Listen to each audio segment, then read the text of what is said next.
پیش خدمت ہے زرد آنگن، تحریر اور آواز روحی فرخ۔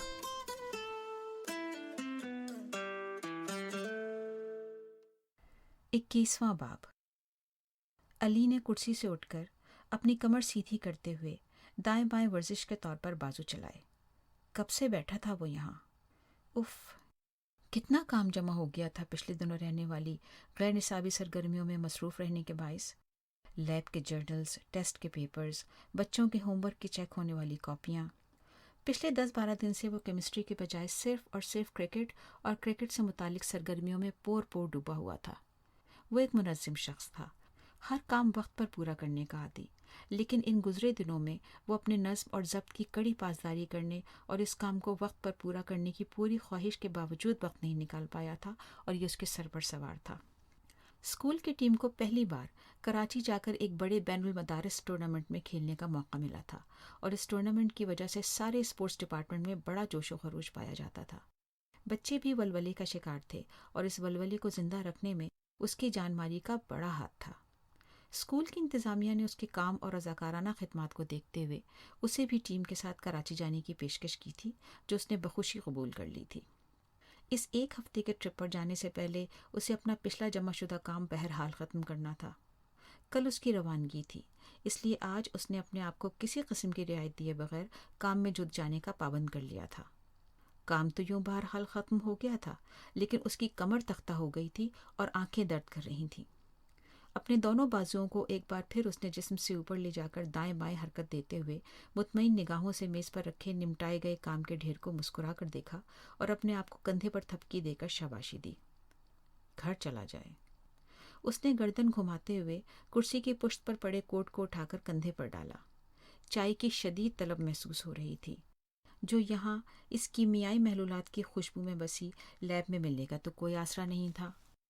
گھر کے تصور کے ساتھ ہی نہ جانے کہاں سے ایپرن میں لپٹی لٹیں بکھرائے امبر کے ساتھ وہ پلاؤ کی خوشبو میں بسا چھوٹا سا مگر خوبصورت گوشۂ عافیت اس کی سوچوں میں در آیا، جس کے ساتھ ہی اس کے ہونٹوں پر ایک دھیمی پیاری سی مسکراہٹ بکھر گئی۔ کاش وہ پھر وہاں جا سکتا، کاش وہ ابھی اسی وقت وہاں جا سکتا۔ اس کے دل نے طفلانہ سی ضد کی، جسے اس نے اچھے بچوں کی طرح تھپک کر سلا دیا۔ پچھلے دنوں کی ہوش ربا مصروفیات میں امبر سے بھی ملنے اور بات کرنے کا کوئی موقع نہیں ملا تھا۔ اس خوبصورت اور پیاری اتوار کے بعد کتنے لاتعداد دن اسے دیکھے بغیر گزر گئے تھے۔ اس نے ٹھنڈی سانس بھر کے سوچا۔ تو جناب علی نواز شاہ صاحب، اس نے لیب کا دروازہ اپنے پیچھے بند کرتے ہوئے اپنے آپ سے کہا، اب ماں سے بات کر ہی لینی چاہیے آپ کو۔ باہر پھیلی ملگجی شام کے بڑھتے ہوئے سایوں کے ساتھ چھوٹے چھوٹے بڑھتے قدموں کے ردم پر ہلکی سی سیٹی بجاتے کندھے پر پڑے کوٹ کو انگلی پر ٹکائے خرامہ خرامہ چلتے اس خوشباش جوان کو کیا خبر تھی کہ اس کی قسمت کی بربادی کا فیصلہ بڑی سنگ دلی سے کیا جا چکا ہے۔ مگر اس نکاح کے ساتھ میری بھی کچھ شرائط ہوں گی۔ کمرے میں پھیلے سکوت کو توڑتی امبر کی آواز جیسے آفاق کو کرنل صاحب کے ڈرائنگ روم میں واپس لے آئی، جو پچھلے نہ جانے کتنے لمحات سے ایک عجیب بے یقینی اور حیرانی کے تاثرات لیے اسے تک رہا تھا۔ اس کا خیال تھا کہ یہ سرپھری عورت اپنی ہٹ دھرمی اور ضد کے پیش نظر اسے نیچا دکھانے کو آخری حد سے گزر جائے گی، مگر اس کا نکاح پر راضی ہو جانا، وہ بھی بنا کسی حجت اور تکرار کے، اس کی آنکھیں پھاڑنے اور منہ کھولنے کو کافی تھا۔